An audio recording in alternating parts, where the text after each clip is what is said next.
Hello दोस्तों, आपका हमारे यूट्यूब चैनल मिशन लाइब्रेरियन में बहुत बहुत स्वागत है। तो आज हम लोग नेम ऑफ एब्स्ट्रैक्ट पर चर्चा करेंगे।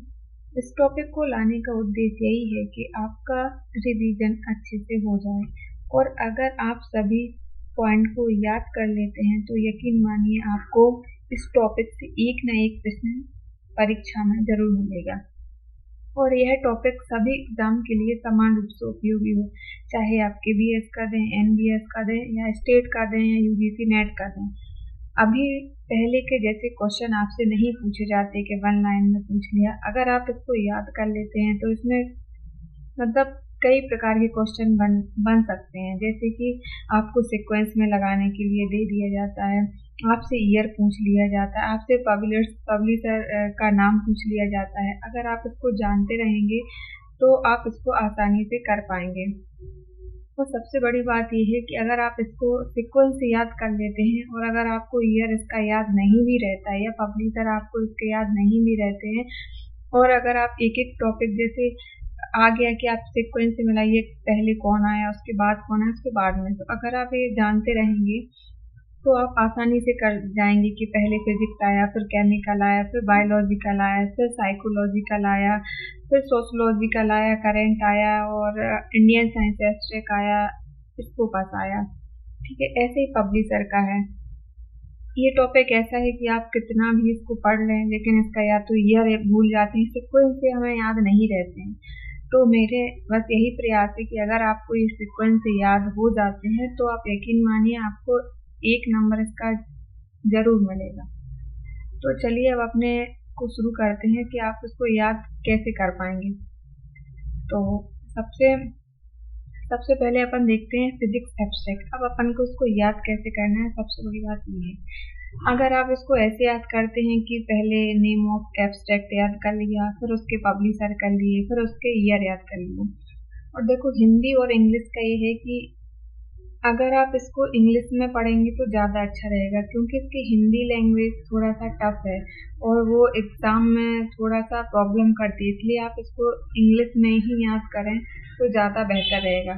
चलिए शुरू करते हैं अपना पहले फिजिक्स एब्स्ट्रैक्ट। अब आपको इसको पहले तो आप इसके सारे एब्स्ट्रैक्ट एक बार जान लीजिए। फिजिक्स एब्स्ट्रैक्ट हो गया, केमिकल हो गया, बायोलॉजिकल हो गया, साइकोलॉजिकल हो गया, और डिजर्टेशन हो गया आपका, सोशलॉजिकल हो गया आपका, करंट हो गया, इंडियन साइंस एब्स्ट्रैक्ट हो गया, और स्कोपस हो गया है। ठीक है, अब इसको अपन देखते हैं कि इसको अपन सीक्वेंस से याद करें। तो पहले आपको ऐसे ही याद करना है कि पहले फिजिक्स फिर केमिकल। अगर आप इस तरीके से याद करेंगे, अभी इनके पब्लिशर पर मत जाओ, पहले आप सारे एब्स्ट्रैक्ट उसको देख लो कि पहले कौन आया, उसके बाद कौन आया, उसके बाद कौन आया। जैसे ही आपके माइंड में ये सेट हो जाता है, फिर उसके अपन पब्लिशर देखते हैं।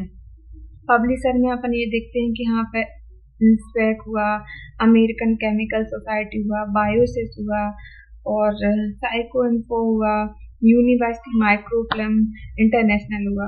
ठीक है, अगर फिर अपन एक बार एक पब्लिशर को पढ़ लेते हैं, फिर उसका ईयर देख लेते हैं कि 1958 में आया, 1907 में आया, 1926 में आया, 1927 में आया, 1938 में आया।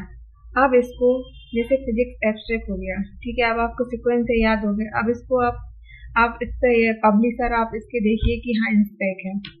देखो, इंस्पेक क्या है? वैज्ञानिक और तकनीकी साहित्य का एक प्रमुख अनुक्रमण है, डाटाबेस है, जिसे institute and engineering and technology IIT और पूर्व में institution of electrical engineers IEI London द्वारा प्रकाशित किया गया है। तो आपको इसमें सिंपल सा पूछता है कि फिजिक्स एब्स्ट्रैक्ट के पब्लिशर कौन है अभी करंट में, तो आप इसका आंसर देंगे इंस्पेक, और इसका ऑप्शन याद करेंगे 1858। तो सबसे पहले जो एब्स्ट्रैक्ट कौन सा है, तो 1858 का फिजिक्स एब्स्ट्रैक्ट है। आपको इस तरीके से इसको याद करना है। अब चलिए अपन दूसरे नंबर पर चलते हैं, केमिकल एब्स्ट्रैक्ट।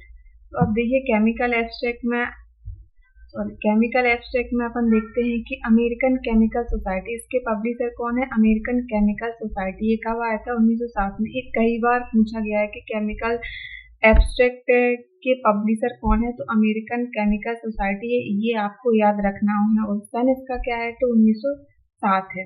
ठीक है, अब आते हैं अपन बायोलॉजिकल एब्स्ट्रैक्ट पर। अब बायोलॉजिकल एब्स्ट्रैक्ट पे अपन आते हैं तो उसमें अपन को सीधा से याद रखना है कि हाँ, बायोसिस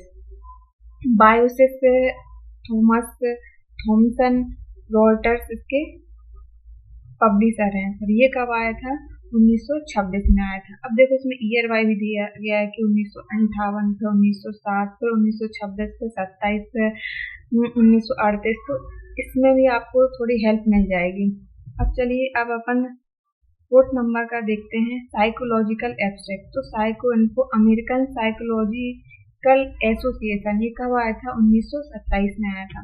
अब अगर इसको आप एक बार नहीं, आप इसको 2 बार पढ़िए। साइकोलॉजिकल एब्स्ट्रैक्ट, तो psycho info American psychological abstract कब आया था? 1927 में। अब इसका एक फिफ्थ ये आ जाता है, डिजर्टेशन एब्स्ट्रैक्ट। ये मतलब ज़्यादा नहीं पूछता है, फिर भी अगर आप सीक्वेंस से इसको याद कर रहे हैं तो इसको भी एक बार देख लें। यूनिवर्सिटी माइक्रोफिल्म इंटरनेशनल, ये कब आया था? 1938 में। तो ये सीक्वेंस से दिया है। ये जो सबसे ज़्यादा परीक्षा में पूछे जाते हैं वो मैं आपको मार्क कर दूंगी कि इसमें से मोस्ट इम्पॉर्टेंट कौन कौन से हैं। सोशियोलॉजिकल एब्स्ट्रैक्ट, तो ये सोशियोलॉजिकल एब्स्ट्रैक्ट के पब्लिशर कौन है? तो ये प्रोपोस्ट हैं। ये कब लेके आए थे? 1952 में। करेंट कंटेंट, अब अपन करेंट कंटेंट के पब्लिशर कौन है? इसको आप 2 बार पढ़िए। करेंट कंटेंट के हैं थॉमस रॉयटर्स। तो प्रीवियसली अगर इसके अभी नए जो हैं वो थॉमस रॉयटर्स हैं, और उसके previously institute of scientific information Philadelphia, ये कब था? 1961 में। ठीक है, ये आपको याद रखना है। अब इंडियन साइंस एब्स्ट्रैक्ट, तो national institute of science and communication and information resources, NISQIR, 1965 में। ये हर एग्जाम में आपको इसका क्वेश्चन मिल जाएगा, कहीं ना कहीं ये जरूर पूछा जाता है, तो इसको आप बहुत अच्छे से याद करें। 1965 इसका सन है। NISQIR Indian science abstract. अब अपन आते हैं स्कोपस पर। तो स्कोपस का है an abstract and citation database. तो ये कौन लेके आया था? एल्सेवियर लेके आया था 1966 में। कब लेके आए थे? 1966 में। तो अब इसको आप दोबारा एक बार और पढ़ लीजिएगा, आपके पास ये PDF रहेगी, और इसमें 2-3 अभी और बचे हैं जो मैं आपको बताती हूँ। अब अपन देखते हैं इसका स्कोपस का एक बार और देख लेते हैं। स्कोपस के कौन है पब्लिशर्स के? एल्सेवियर। कब इन्होंने दिया था? 1966 में। अब देखते हैं अपन डॉक्यूमेंटेशन एब्स्ट्रैक्ट। तो American chemical society, documentation abstract किसने दिया था? अमेरिकन केमिकल सोसाइटी ने 1966 में। ठीक है, अब psycho info American psychology association 1967। Psycho info American psychological association 1967, ये आपको याद रखना है। इंडियन लाइब्रेरी साइंस एब्स्ट्रैक्ट, ये कई बार पूछा जाता है। इंडियन लाइब्रेरी साइंस एब्स्ट्रैक्ट, तो Indian association of special library and information centre, आइजले, कलकत्ता, तो 1967 में। INSPEC institute of engineering and technology, ये कब आया था? 1967 में। IEEE लंदन से। अब library and information science abstract, LISA ProQuest, 1969 में। Web of science a citation index, Thomas Reuters, 1970 में। Library information science and technology abstract, विस्को, 1984 में। आप इसको सीक्वेंस से याद कर लीजिए। ये वीडियो आपके पास रहेगी, इसको आप 1-2 बार सुनिए और देखिए, और अगर आप बोलेंगे तो इसको मैं 2 टाइम्स रिपीट कर दिया करूँगी, जिससे कि आप आसानी से उसको, अगर इसको आप देखते भी नहीं हैं, अगर सुनते भी हैं, तो आपके ये टॉपिक एब्स्ट्रैक्ट का पूरा क्लियर हो जाएगा।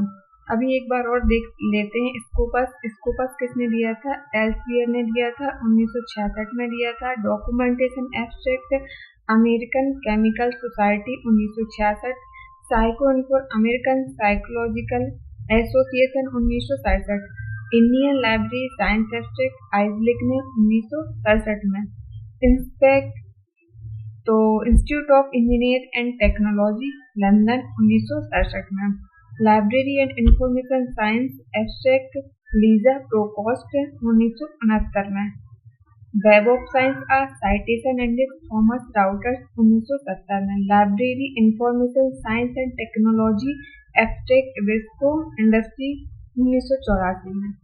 तो आई होप आपको ये वीडियो पसंद आएगी और इससे आपका ये एब्स्ट्रैक्ट का पूरे सारे एब्स्ट्रैक्ट आपको समझ में भी आ जाएंगे और याद भी हो जाएंगे। तो आज की वीडियो में इतना ही। Thank you so much.